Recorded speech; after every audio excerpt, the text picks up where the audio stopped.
Doctor Himanta Biswa Sarma জিন্দাবাদ জিন্দাবাদ জিন্দাবাদ বিহার দাস জিন্দাবাদ জিন্দাবাদ জিন্দাবাদ বিহার দাস জিন্দাবাদ জিন্দাবাদ জিন্দাবাদ। সারা রাজ্যের সাথে ধলাই সমষ্টির বিনোদনগর চা বাগানে চা বাগান শ্রমিক ও শ্রমিক পরিবারের জন্য প্রস্তাবিত জমির প্রপত্র প্রদান করলেন বিধায়ক নিহার রঞ্জন দাস। বেলা 2টা নাগাদ বিনোদনগর চা বাগান নাচঘরে শুরু হয় অনুষ্ঠান। প্রথমে মুখ্যমন্ত্রীর কেন্দ্রীয় অনুষ্ঠান প্রজেক্টরের মাধ্যমে সরাসরি সম্প্রচার করা হয়। পরে আনুষ্ঠানিকভাবে প্রস্তাবিত জমি বন্দোবস্তের জন্য প্রপত্র প্রদান করেন বিধায়ক নিহার রঞ্জন দাস সহ অন্যান্যরা। সবাই বক্তব্য উপস্থাপন করতে গিয়ে বিধায়ক নিহার রঞ্জন বাগানবাসীদের জন্য ভূমির বন্দোবস্ত করায় মুখ্যমন্ত্রীর এই পদক্ষেপকে সাধুবাদ জানান। তিনি বলেন, বাগানবাসীদের উন্নয়নে প্রতিটি ক্ষেত্রে প্রয়োজনীয় সুযোগ সুবিধা দিচ্ছে মুখ্যমন্ত্রীর নেতৃত্বাধীন রাজ্য সরকার।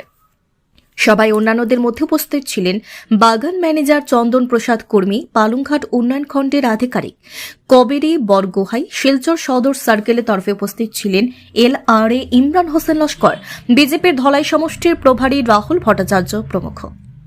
বড় প্রাপ্তি আর কিছু নেই। আপনারা অরুণোদয় পান, আপনারা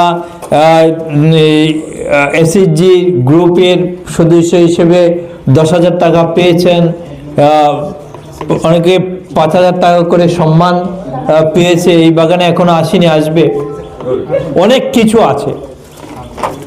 কিন্তু যেখানে জমির অধিকার নাই সেখানে তো কিছুই নেই। এগুলো তো সাধারণ ব্যাপার।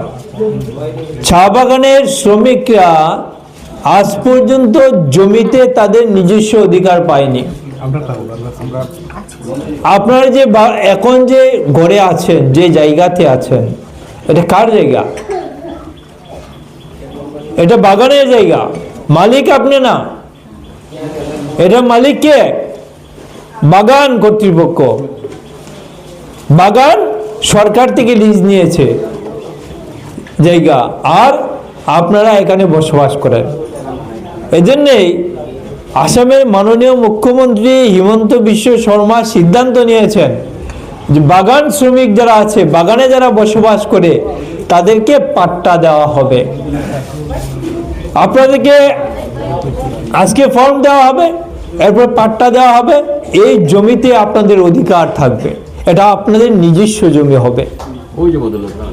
আপনি মারা যাওয়ার পর এই জমিতে আপনার ছেলেমেয়েরা থাকবে, এই জমিতে আপনার নাতি নাতন এই জমির অধিকার পাবে।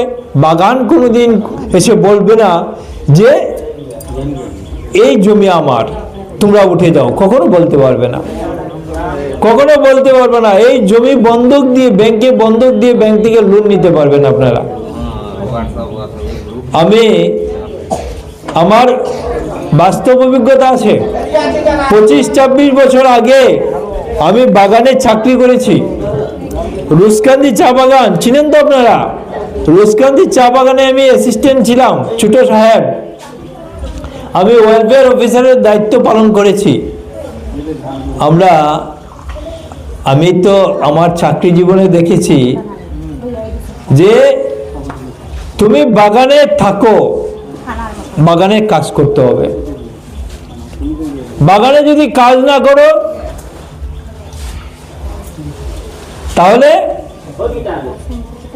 তাহলে আরো অনেক কিছু আছে, আমি বললাম না বাকি।